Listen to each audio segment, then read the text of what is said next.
All right, let's just dive right in. Today, we're tackling a problem that I think we've all faced, those awkward, painful, dead-end conversations. And we're going to fix it with one surprisingly simple little tool. You know that feeling, right? You're at a party, maybe a work thing, or just standing in line for coffee, and you get stuck in that conversational loop that's going absolutely nowhere. It's just draining. It's awkward. And if we're being honest, it feels like a total waste of time.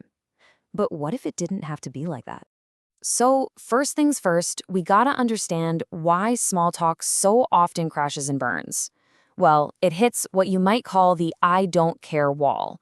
That exact moment when you can feel both people just mentally check out. And this chart, yeah, this breaks down the disconnect perfectly. See, most of the time, we're stuck over there on the left. We're just exchanging these dry facts out of some sense of social duty, and the result? It's just plain awkward. But what we're really aiming for is everything on the right. Real connection, genuine interest, and actual engagement. Think about it. So, I work in marketing. Oh, cool. Yeah, I live downtown. These are just empty facts being lobbed back and forth. And as the source material points out, because neither person feels needed or useful in the conversation, the whole thing just feels heavy. There's no investment, so naturally, we stop caring. Okay, so how do we flip the script? Well, here's the good news. There's a technique called the advice hook, and it is pretty much the key to unlocking way, way better conversations. So what is the advice hook? It's actually incredibly simple. All you're doing is rephrasing a standard, kind of boring question into a request for a tiny piece of advice. And listen, we are not talking about life-changing guidance here. This is all about small, super low-stakes recommendations. And here's the little bit of magic behind why it works. When you ask for someone's opinion, you're actually paying them a social compliment.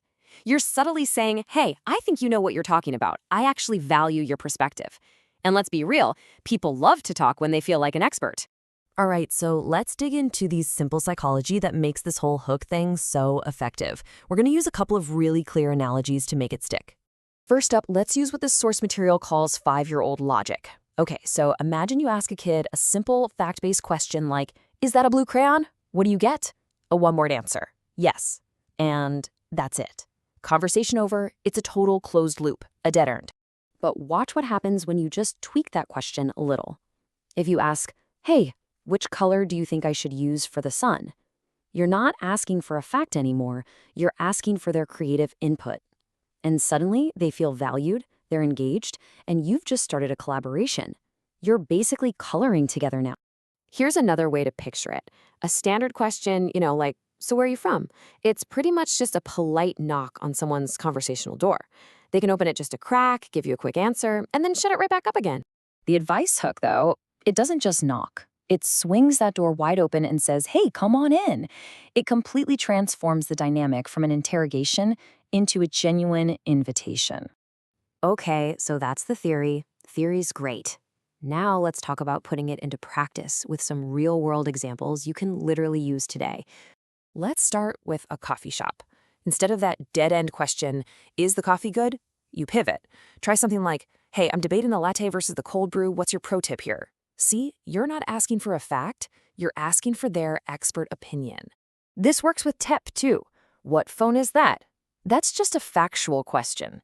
But when you reframe it as a personal dilemma, I'm thinking of switching. How's the battery life for you? It makes their specific experience valuable to you. You're not just asking about the phone, you're asking about their experience with the phone. Okay, ready to give it a shot? I've got a simple little game plan for you with 3 different difficulty levels, so you can kind of ease into it. Let's break this down. Start with easy mode, asking a stranger in line for a food recommendation. This is super low risk because the interaction is temporary. For medium mode, try asking a colleague about a tool they use. This is great for building a little rapport at work. And finally, when you're ready, try challenge mode. Pivot a conversation with a neighbor and ask them for a local hidden gem. This is how you deepen community ties, by showing you value their local knowledge. So, here it is. Here's your challenge. Let's just boil this whole thing down to the key principles you need to remember. So, to recap, just remember, always be on the lookout for a chance to turn a boring question into a request for advice. It immediately makes the other person feel like the expert, and it shows you value what they think. You're not just looking for answers. You're inviting them to collaborate on a tiny decision. And the key is to always start small and keep it super low stakes. And really, that leaves us with one final thought. Small talk doesn't have to be this chore that you just have to endure. With the advice hook, it actually becomes an opportunity. It's not just about getting an answer, it's about extending an invitation. So the real question is, who will you invite into a real conversation today?